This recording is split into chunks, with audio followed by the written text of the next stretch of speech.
Zoe touched on so many important things there that I know yourself as like you're not a money coach. You are something completely different. When you were speaking about it, you put money coach because I think it helps other people understand what it is that you do, but it's helping understand the energetics of finances and the feelings that come from what is in your life when it comes to finances. I've worked with you before, I'm working with you now, because for me, it's like the thermometer kept on going back to zero, or I'd get to $5,000 and it'd go back to $5,000. I'd get to 10 and it'd go back to 5. I'd get to 15 and go back to, and I know that you help people with that. What Dave spoke about, what Zoe spoke about with the struggles that people are going through, it's all mental health, you know, how you feel about certain things and the story that you have around money. Can you speak into the work that you do and how you got into doing what you do? Gosh, and the most common kind of theme of, you know, of what you hear from people. Yeah, look, I was born into a lower to middle class family. So my whole childhood and adolescence, it all revolved around money. The lack of the stress, my parents divorced, it was fucked up. I knew more about child support than like anyone at my school, any of the teachers. It was just really messy. I had this belief, I developed a belief that I was not good enough.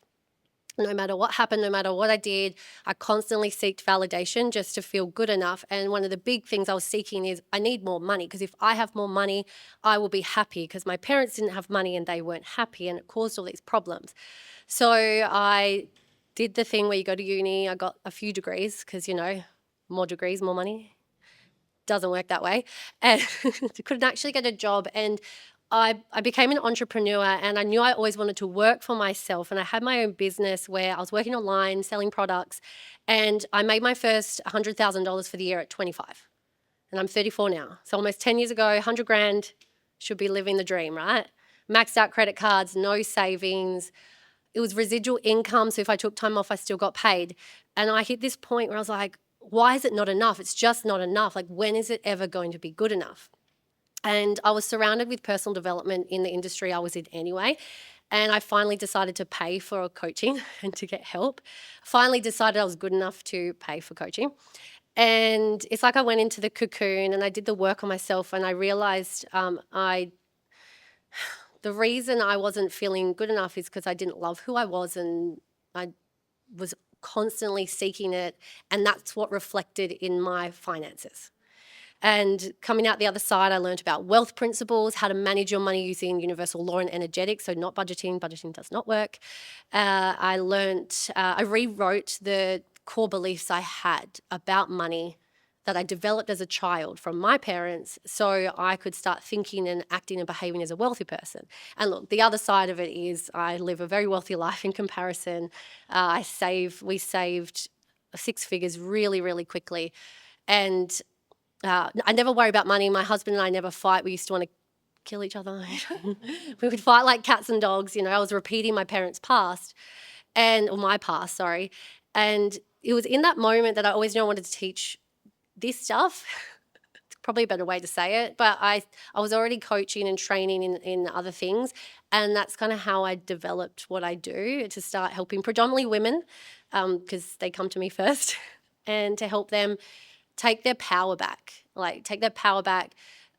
actually believe that they are good enough, because I wanted to share that when you don't feel like there's enough money, it's just a reflection of how good you feel about yourself. So if you don't feel good enough, that just reflects in your bank account. So you could earn $1 million, but if that still doesn't feel enough, it's because you don't feel like you're enough. So the work that I really do, even though I help you manage your money really well, my clients save over 100 grand in very short periods of time to get themselves set up. They're healing their relationship with money and within themselves. Really, I'm helping you love yourself entirely and not seek it externally, because at the end of the day, your self-worth does come from within. No, 100%. You touched on so many different things, and I think it wrapped up the conversation really well around what everybody said about how you feel about yourself. And one of those things is how it reflects in your bank account. One of the things that when I went to a retreat and you were speaking there, you said that, and it applies to a lot of things. As a kid, you're born as this beautiful light, and then over time, you just get all of this shit put onto it and the light no longer shines. Paper mache.